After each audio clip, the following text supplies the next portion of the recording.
ఢిల్లీ నుండి హైదరాబాద్ వరకు ఫ్లైట్లో వచ్చి అక్కడ గౌతమి ఎక్స్‌ప్రెస్ పట్టుకున్నాను. అరగంట ఆలస్యంగా ట్రైన్ రాజమండ్రి స్టేషన్ చేరుకుంది. సొంత గడ్డ మీద కాలు పెట్టడంతో నా గుండెలు ఉప్పొంగాయి. చేత్తో సూట్‌కేసు, భుజాన ఎయిర్ బ్యాగ్ మోస్తూ స్టేషన్ నుంచి బయటపడ్డాను. సరిగ్గా అప్పుడే ఎదురుగా ఉన్న హోటల్ నుండి సీతారామశాస్త్రి అద్భుత గీతం వినిపించడం నన్ను మరింత పరవశింపచేసింది. ఏదో తెలియని అనుభూతి, తల్లి ఒడిలో చేరిన బిడ్డలా. చాలా రోజులైంది రాజమండ్రొచ్చి. గత 3 ఏళ్లుగా ఢిల్లీలో ఉద్యోగరీత్యా సొంతూరికి దూరంగా ఉన్నాను. ప్రముఖ ఆటోమొబైల్ కంపెనీ వోల్వోలో సీఈఓ హోదా కావడంతో సెలవన్నది లేకుండా బాధ్యతాయుతంగా అక్కడే ఉండిపోవలసి వచ్చింది. ఇప్పుడైనా సూర్యం బలవంతం చేస్తే ఇక తప్పని పరిస్థితిలో రాజమండ్రొచ్చాను. సందర్భం ఏమిటంటే సూర్యం చెల్లెలు సీత పెళ్లి. మాది రాజమండ్రి పక్కనే అనపర్తి. చదువు సంధ్యలు అక్కడే జరిగాయి. 8వ తరగతిలో సూర్యంతో పరిచయమైంది. సూర్యంది అదే ఊరు. రాఘవాచారి మా మాస్టారు. నేను ఈ స్థితిలో ఉన్నానంటే ఆయన చలవే. నాకు ఎంతో మేలు చేసిన మహానుభావుడాయన. ఇద్దరం మాస్టారి దగ్గర ట్యూషన్‌కెళ్ళేవాళ్ళం. మా స్నేహం బలపడిందక్కడే. మాస్టారి మాటే మాకు వేదం. స్కూల్ ఫైనల్ పాస్ అయి కాలేజీకొచ్చినా ఆయన దగ్గరే ట్యూషన్‌కెళ్ళేవాళ్ళం. ఇద్దరి మధ్య అన్నింటా పోటీ. ఆటపాటల్లో, చదువులో, అన్నిట్లో చాలా సీరియస్‌గా సాగేది మా పోటీ. 9వ క్లాస్‌లో అనుకుంటా సూర్యంతో 100 మీటర్ల పరుగు పందెంలో ఓడిపోయాను. ఆ రోజు చాలా బాధపడ్డాను. ఆ వెంటనే వచ్చిన పరీక్షల్లో సూర్యం కంటే ఎక్కువ మార్కులు సాధించాక గానీ ఆ బాధ తీరలేదు. అప్పుడే కాదు, ఎప్పుడు ఏ విషయంలో సూర్యం నా మీద గెలుపు సాధించినా వెంటనే నేను మళ్ళీ సూర్యంపై విజయం సాధిస్తే గానీ నా మనసు స్థిమితపడేది కాదు. త్వరగా ఇల్లు చేరుకుని నా వాళ్ళని చూడాలి అని మనసు ఒకవైపు ఆరాటపడుతోంది. అప్రయత్నంగా అమ్మ మాటలు గుర్తుకొచ్చాయి. రాక రాక ఎలాగో ఊరొస్తున్నావు కదా, కాబట్టి పనిలో పని నీకు పెళ్లి సంబంధాలు కొన్ని చూసి ఉంచా. నువ్వు ఊ అంటే ఖాయం చేసుకోవచ్చు. స్టేషన్ నుండి తిన్నగా బస్టాండుకు ఆటో మాట్లాడుకున్నాను. ఆటో పావుగంటలో బస్టాండ్ చేరుకుంది. ఆటోకి డబ్బులిచ్చి చుట్టూ కలియ చూశాను. పెద్దగా మార్పు లేదు. కాకపోతే బస్సు సర్వీసులు ఎక్కువయ్యాయి. జనాభా పెరిగింది. పెద్దగా వెయిట్ చేయకుండానే అనపర్తి బస్సు రావటంతో ఎక్కి కూర్చున్నాను. మరో అరగంటకి బస్సు కదిలింది. బస్సు ఊరి పొలిమేరలు దాటింది. కిటికీ గుండా పరిసరాల్ని తన్మయత్వంతో గమనిస్తున్నాను. కనుచూపు మేరలో పచ్చటి వరిచేలు, నేలతల్లి హరిత వస్త్రం కప్పుకున్నట్టుగా ఉంది. మధ్య మధ్యలో కొబ్బరి చెట్లు, మరోవైపు గోదావరి కాలువ.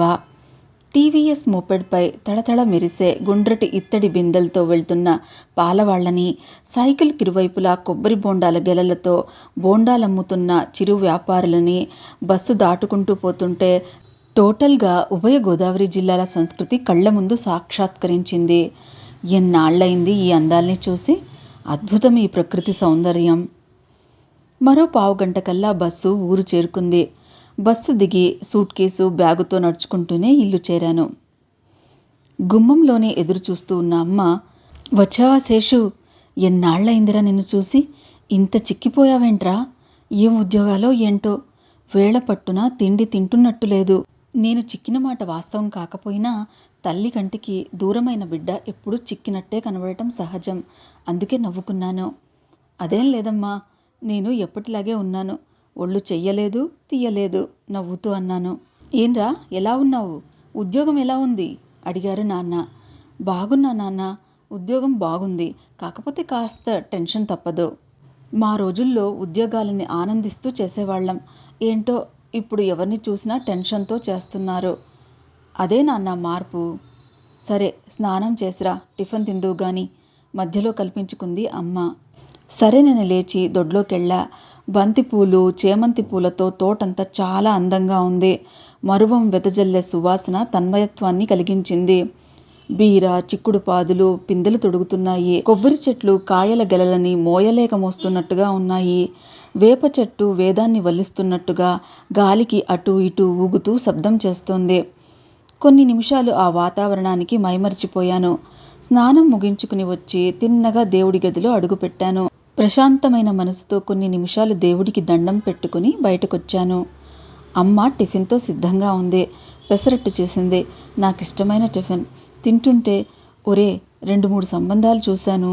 ఫోటోలు చూసి చెప్పు, మాటలు కదుపుతూ అంది అమ్మ. ఇప్పుడే నాకు పెళ్ళికేం తొందరమ్మా?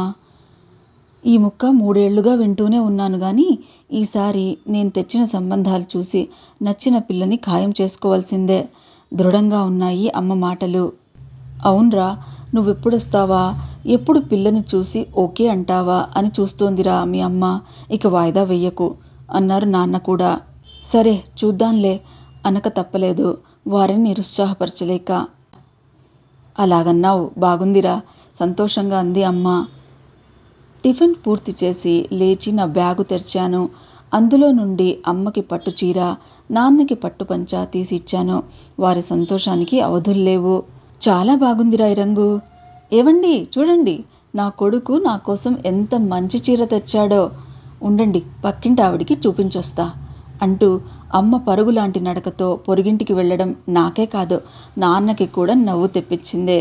సూర్యం ఇల్లు మా వీధికి కాస్త దూరమే. ఫోనులో మాటలు తప్ప ప్రత్యక్షంగా చూసి సంవత్సరాలే గడిచింది. వాడిని ఎంత తొందరగా చూస్తానా అని మనసు ఆరాటపడుతోంది. వాడితో ఎన్నో మాట్లాడాలి. చిన్ననాటి సంగతులు, అల్లరి పనులు, ఆ రోజుల్లో మా ఇద్దరి మధ్య నెలకొన్న పోటీ, ఇవన్నీ మళ్ళీ మళ్ళీ గుర్తుకొస్తున్నాయి. వీటన్నిటినీ వాడితో కూర్చుని తీరిగ్గా నెమరేసుకోవాలి. ముఖ్యంగా ప్రస్తుత నా హోదా వాడి ముందు ఎంత తొందరగా ప్రదర్శించాలా అని అంతరంగంలో ఆరాటం. సూర్యం ఇల్లు చేరి తలుపు కొట్టినప్పుడు నా గుండె చిన్నగా కొట్టుకోవడం నాకే వింతగా అనిపించింది. కాసేపటికి తలుపు తెరుచుకుంది. ఎదురుగా సూర్యం చెల్లెలు సీత. నన్ను చూసి గుర్తుపట్టడంతో రండి అంటూ సిగ్గుతో తల వంచుకుని లోనికి వడివడిగా వెళ్ళిపోవడం చూసి నాలో నేను నవ్వుకోకుండా ఉండలేకపోయాను. ఇలా పెళ్లి కుదురుతుందో లేదో ఆడపిల్లకి ఎంత సిగ్గు అనుకున్నాను మనసులో. రారా శేషు రా అంటూ ఆనందంగా ఆహ్వానించాడు సూర్యం లోపల నుండి బయటకొస్తూ. ఇద్దరం డ్రాయింగ్ రూమ్ సోఫాలో కూలబడ్డాం. ఎలా ఉన్నావు, ఇదేనా రావడం అన్నాడు సూర్యం. అవునరా, ఉదయమే వచ్చా. ఇంతలో సూర్యం తల్లిదండ్రులు అక్కడికొచ్చి నువ్వు రావడం చాలా సంతోషంగా ఉందయ్యా అంటూ పలకరించి వెళ్లారు. ఇప్పుడు చెప్పరా, ఎలా ఉంది నీ ఉద్యోగం అన్నాడు సూర్యం. ఈ ప్రశ్న కోసమే ఎదురుచూస్తున్న నేను అప్పుడు మొదలుపెట్టాను. నీలా బ్యాంక్ ఆఫీసర్ అయితే బాగుండేదిరా, బరువు బాధ్యతలు ఉండవు. కానీ వోల్వో లాంటి పెద్ద కంపెనీకి సీఈఓని కదా, రెస్పాన్సిబిలిటీ జాబ్, హోదా పలుకుబడితో పాటు శాలరీ కూడా ఎక్కువే అనుకో. నా మాటలకి సూర్యం చిన్నగా నవ్వుకున్నాడు. నీలో ఏ మార్పు లేదురా అన్నాడు సూర్యం. ఈ మాటలు ఎందుకన్నాడో నాకు అర్థం కాకపోలేదు.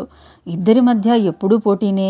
కొన్ని సందర్భాల్లో సూర్యం నాపై గెలిచినా చివరికి సూర్యం కంటే ఉచ్చస్థితిలో స్థిరపడి అంతిమ విజయం నాదేనని ఇందాకటి నా మాటల్లో చెప్పకనే చెప్పాను.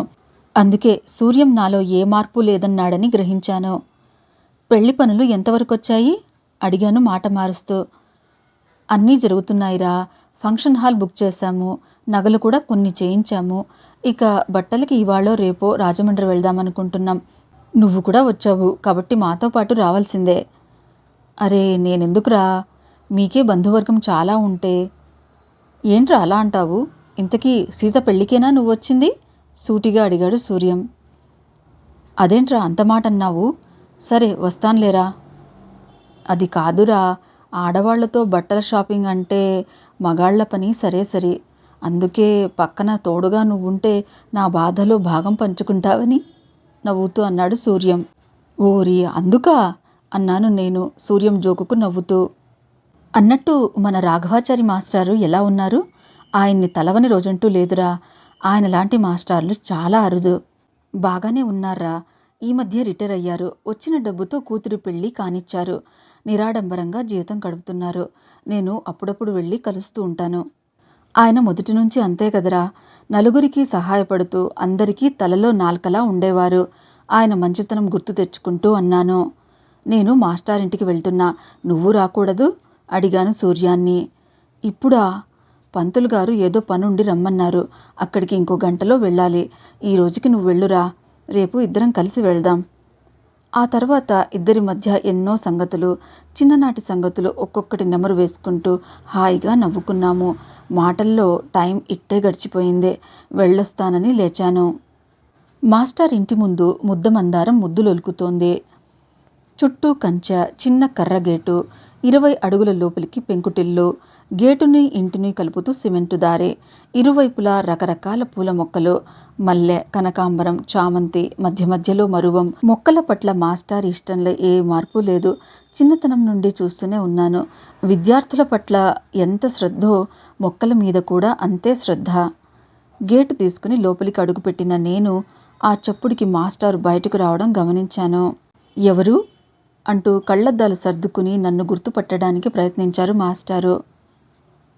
నేను మాస్టారు, శేషుని అంటూ వంగుని మాస్టారి కాళ్ళకి దండం పెట్టాను. అప్పుడు గుర్తుపట్టారు మాస్టారు. ఒరే శేషు, లేరా అంటూ నన్ను దీవిస్తూ లేవనెత్తారు. రా, వచ్చి కూర్చో అంటూ ఓ కర్ర కుర్చీ చూపించారు. ఇద్దరం అక్కడున్న చెరో కుర్చీలో కూర్చున్నాం. ఇప్పుడు చెప్పరా, ఎప్పుడు రావడం? ఎలా ఉన్నావు? చాలా రోజులైంది నిన్ను చూసి. పెద్ద ఉద్యోగం చేస్తున్నావట?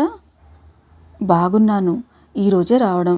మన సూర్యం చెల్లెలు సీత పెళ్ళంటే వచ్చాను. మీ ఆశీర్వాదంతో ఓల్వో కంపెనీకి సీఈఓగా ఉన్నాను. మీ ఆరోగ్యం ఎలా ఉంది? బాగానే ఉన్నాన్రా, రిటైర్ అయ్యా. కాలక్షేపానికి పిల్లలకి ట్యూషన్స్ చెప్తూ ఇలా రోజులు గడిపేస్తున్నాను. మాస్టారు, ఇది మీకోసం చిన్న గిఫ్ట్ అంటూ జేబులో నుండి పార్కర్ పెన్ను సెట్ తీసి ఇచ్చాను. ఇంత ఖరీదైన పెన్ను నేనేం చేసుకునేదిరా అంటూ తీసుకోకపోతే నేనెక్కడ నొచ్చుకుంటానో అని మొహమాట పడుతూనే తీసుకున్నారు మాస్టారు. మాస్టారు, మీరు చేసిన ఉపకారం ముందు ఈ బహుమతులేపాటి? మీ మూలంగానే ఈరోజు ఈ పొజిషన్లో ఉన్నా. ఆ రోజు మీరే కనుక పెద్ద మనసుతో ఆదుకోకపోతే నేను ఈరోజు ఇంజనీర్ కాగలిగేవాడినా? సమయానికి ఆ రోజు మీరు ఎంసెట్ ఎగ్జామ్స్కి ఫీజు కట్టడమే కాక నన్ను మంచి కోచింగ్ సెంటర్లో జాయిన్ చేసి ఆ ఖర్చు మీరే భరించారు. మీ రుణం ఎప్పటికీ తీరేది కాదు మాస్టారు. చాలా ఎమోషనల్గా అన్నాను. ఊరుకోరా, ఇప్పుడు అవన్నీ ఎందుకు? నీలో టాలెంట్ ఉంది, కష్టపడి చదివి పైకొచ్చావు. ఇలా అనడం మీ పెద్ద మనసుకి నిదర్శనం. కానీ సూర్యమే బాగా చదివేవాడు. ఎందుకో సామాన్యమైన ఉద్యోగంతో సరిపెట్టుకున్నాడు. అప్రయత్నంగా అన్నాను. ఈ ముక్క చెప్పడంలో నా ముఖ్యోద్దేశం చివరికి సూర్యం మీద గెలుపు నాదేనని మాస్టారికి తెలియజేయడం. ఆ మాటలకి మాస్టారు చిన్న నవ్వు నవ్వి ఊరుకున్నారు. ఆ తరువాత చాలా మాటలు మా మధ్య దొర్లాయి. మళ్ళీ కలుస్తానని చెప్పి మాస్టారి వద్ద సెలవు తీసుకున్నాను. ఆ రోజు ఉదయం అమ్మ పిడుగులాంటి వార్త తెచ్చింది. సీత పెళ్ళి క్యాన్సిల్ అయిందట. అమెరికా సంబంధమని చెప్పి ఏరికోరి కుదుర్చుకుంటే ఆ పెళ్ళికొడుకుది సరైన ఉద్యోగం కాదని ఆలస్యంగా తెలిసింది. దాంతో సంబంధం రద్దు చేసుకోవాలని నిశ్చయించుకున్నారట. వెంటనే సూర్యానికి ఫోన్ చేశాను. బాధపడుతూ నిజమేనని నిర్ధారించాడు. ఐ యామ్ సారీ అంటూ ఎక్కువ మాట్లాడకుండా ఫోన్ పెట్టేశాను. ఇలా జరిగిందేంటి? ఇప్పుడేం చెయ్యడం? ఆలోచనలో పడ్డాను. బాగా ఆలోచిస్తే నాకు ఓ పరిష్కార మార్గం తట్టింది. ఆశ్చర్యంగా ఈ సమస్యకు పరిష్కారం దొరికిందన్న ఆనందం కంటే ఏదో ఆనందం నన్ను ఆక్రమించడం నాకే వింతగా తోచింది. నా ఆలోచనను ఆచరణలో పెట్టే పనిని మాస్టారితో మొదలు పెట్టాలని నిశ్చయించుకున్నాను. ఏమిటి నువ్వంటున్నది? ఆశ్చర్యంగా అన్నారు మాస్టారు. అవును మాస్టారు, ఇదే నా స్థిర నిర్ణయం అన్నాను సీరియస్గానే. సీతని నువ్వు పెళ్లి చేసుకోవడంలో తప్పులేదు. కానీ మాస్టారు నా నిర్ణయాన్ని హర్షిస్తారనుకున్నా నేను. ఈ సమాధానానికి కాస్త నిరాశపడ్డాను. నన్ను నిశితంగా పరిశీలిస్తున్నారు మాస్టారు. ఎదుటివారి మనోభావాల్ని ఇట్టే చదవగలిగే నేర్పరి. బహుశా అదే పనిలో ఉన్నట్టున్నారు. దాంతో నేను ఇబ్బంది పడ్డాను. మనస్ఫూర్తిగా నీ బాల్యమిత్రుణ్ణి ఆదుకోవాలనే ఉద్దేశం కంటే సూర్యంపై సంపూర్ణ విజయం నీదే కావాలన్న ఆరాటంతో సీత ఇష్టాయిష్టాలు తెలుసుకోకుండా ఇలా ప్రపోజ్ చెయ్యడం నీ అహం ప్రోద్బలంతోనైతే కాదుగా? అనుమానంగా అన్నారు మాస్టారు. మాస్టారి మాటల్ని ఎందుకో ఖండించలేకపోయాను. బహుశా నా మనసులో ఉన్నది అదేనేమో. నా మౌనం మాస్టార్ని ఆందోళనపరచడం స్పష్టంగా గమనించాను. నేను ఊహించిందే నిజమైతే నీకో నిజం చెప్పక తప్పదు అన్నారు మాస్టారు నిశ్శబ్దాన్ని ఛేదిస్తూ. ఆ మాటలకి నేను మాస్టారి వైపు ఆశ్చర్యంగా చూశాను. శేషు మానసికంగా ఎంత కృంగిపోతున్నాడో చూసారా మాస్టారు అన్నాడు సూర్యం. అవునరా, నేను గమనించా. మంచి విద్యార్థి. ఇంజనీర్ అవ్వాలన్న వాడి కృత నిశ్చయానికి పెద్ద ఎదురుదెబ్బే. అనూహ్యంగా శేషు వాళ్ల వ్యాపారం దెబ్బతినడంతో ఈ పరిస్థితి ఉత్పన్నమైంది బాధపడుతూ అన్నారు రాఘవాచారి. మాస్టారు, ఈ సొమ్ము ఉంచండి. ఏమిట్రా, ఇప్పుడు ఈ డబ్బు దేనికి? ఆశ్చర్యపోతూ అన్నారు రాఘవాచారి. మాస్టారు, శేషు ఆశయం నెరవేరాలి. కోరుకున్నది లభించకపోతే తేలిగ్గా తీసుకునే మనస్తత్వం కాదు వాడిది. ఈరోజు వాళ్ల పరిస్థితి బాగోకపోవచ్చు, కానీ త్వరలోనే కోలుకోవచ్చు. ప్రస్తుతానికి శేషు ఎంసెట్ కోచింగ్ తీసుకుని ఎగ్జామ్ రాయాలి. అందుకు ఎవరైనా ఆదుకోవాలి. ఈ సహాయం మీరే చేస్తున్నట్టుగా ఈ డబ్బుని వాడికి అందించండి. ఈ సహాయం నేను చేస్తానంటే శేషు ఒప్పుకోడు. దేన్నైనా తట్టుకోగలడేమో గాని నా మీద ఓటమి తట్టుకోలేని తత్వం వాడిది. ఈ కారణంతో తన భవిష్యత్తుని నాశనం చేసుకునేందుకైనా సిద్ధపడతాడు. ఇంత డబ్బు నీకెక్కడిదిరా? ఇది నా ఫీజు మాస్టారు. ఈ మాటలు అంటున్నప్పుడు సూర్యం గొంతు మూగబోవడం స్పష్టంగా గమనించారు రాఘవాచారి. బాగుందిరా, మరి నీ చదువుకో? ఆశయాలైతే లేకపోలేదు, కానీ కోరుకున్నదే దొరకాలన్న పట్టుదలైతే లేదు. నాకు ఎంసెట్ అయినా ఎంబీఏ అయినా ఒకటే. మనిషి తలుచుకుంటే ఏ ఫీల్డ్లోనైనా అత్యున్నత శిఖరాల్ని అధిరోహించవచ్చు. ఇక మా వాళ్లను నేనెలాగో మేనేజ్ చేస్తాలేండి. కాకపోతే ఒక్క విషయం, ఈ నిజం మన మధ్య ఉండిపోవాలి అన్నాడు సూర్యం స్థిరంగా. ఎదిగిపోయావురా, చాలా చాలా ఎదిగిపోయావు చెమర్చిన కళ్లతో అన్నారు రాఘవాచారి సూర్యాన్ని హృదయానికి హత్తుకుంటూ. ఇది జరిగింది శేషు. నువ్వీరోజు ఈ స్థితిలో ఉన్నావంటే దానికి కారణం ముమ్మాటికి సూర్యమే. సూర్యం ఎప్పుడో నీ మీద శాశ్వత విజయం సాధించాడు. ఈ నిజం నీకు చెప్పకపోతే సూర్యానికే కాదు, సీతకి అన్యాయం చేసిన వాడినవుతాను అన్నారు మాస్టారు ఉద్వేగంతో. నేను అలాగే నిలబడిపోయాను. మనసు, గొంతు అన్నీ మూగబోయాయి. ఆకాశం నుండి ఒక్కసారిగా ఎవరో నేలపైకి నెట్టేసినట్టుంది నా పరిస్థితి. నాలోని అహం, అతిశయం లాంటి వికృత స్వభావాలు మెల్లగా కరిగిపోయాయి.